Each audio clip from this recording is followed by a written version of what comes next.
Hello everyone, welcome to this series on literary theories, and in this video we are going to discuss the contribution of Saussure in the context of structuralism.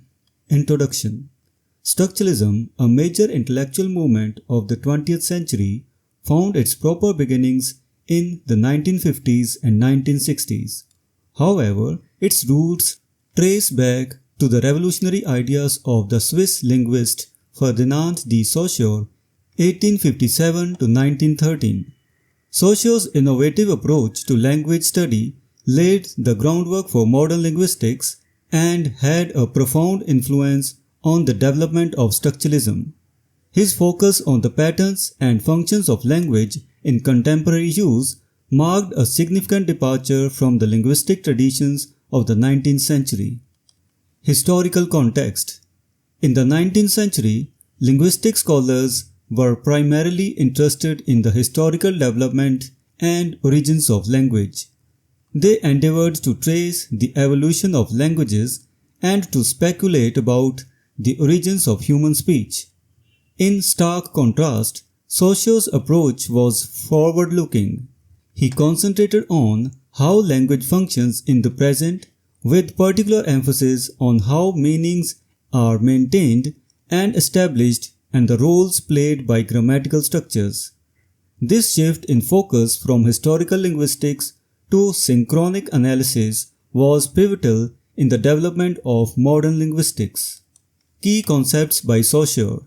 Saussure's work can be encapsulated in three fundamental pronouncements that would later captivate structuralists. Arbitrariness of signs. Saussure asserted that the meanings we attribute to words are purely arbitrary and sustained by social convention. Words are unmotivated signs indicating no inherent connection between a word and a referent. For example, there is nothing intrinsically hut-like about the word hut. This arbitrariness implies that language is not a direct reflection of the world, but rather a system that exists independently of it. The idea that linguistic signs are arbitrary was not new. Even Plato had suggested it in ancient times. However, Saussure's emphasis on this concept highlighted the disconnect between language and reality, which intrigued structuralists. Relational nature of language. Saussure also emphasized that the meanings of words are relational, meaning no word can be defined in isolation. Instead, each word's meaning depends on its relationship with other words. For instance, the word hut derives its meaning from its position within a paradigmatic chain of related terms such as hovel, shed, house, mansion, and palace. Each term's meaning is defined by its contrast with the others. This relational aspect of language is also evident in paired opposites like male and female or day and night, where each term gains meaning in opposition to the other. Saussure famously remarked, "In a language, there are only differences, without fixed terms," underscoring the idea that all words exist within networks of difference. Language constitutes reality. For Saussure, language does more than merely label or record the word.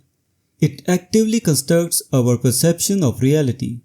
Meaning is attributed to objects and ideas by the human mind and expressed through language. This process is evident in how different terms can construct different realities. For example, the labels terrorist and freedom fighter describe the same individual but construct vastly different perceptions. Similarly, the British domestic tax imposed by the Thatcher government was termed the poll tax by its opponents, evoking negative historical connotations, while the government preferred community charge to avoid the negative implications of the word tax. Such examples illustrate that language is not neutral. It shapes our understanding of the world. Long and parole.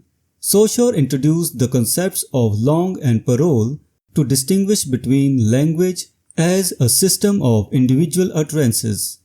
Langue refers to underlying structure and rules of a language, while parole denotes specific instances of speech or writing. An individual remark in French, parole, only makes sense within the broader context of the French language system, langue. Structuralists extend this distinction to literature, viewing individual literary works, parole, as meaningful only in relation to the larger structure of literary conventions and genres, langue. Saussure's impact on structuralism. Saussure's insights provided structuralists with a model of a self-contained system where individual items relate to each other to create larger structures. His emphasis on the arbitrary, relational, and constitutive aspects of language influenced structuralist thought profoundly. Structuralists adopted his framework to analyze not only linguistic structures but also broader cultural and literary phenomena, seeing language as a model for understanding various systems of signs and meanings. So this was the discussion on the ideas of Ferdinand de Saussure in context of structuralism. We will meet in the next video and discuss some other topic. Until then, goodbye and thank you.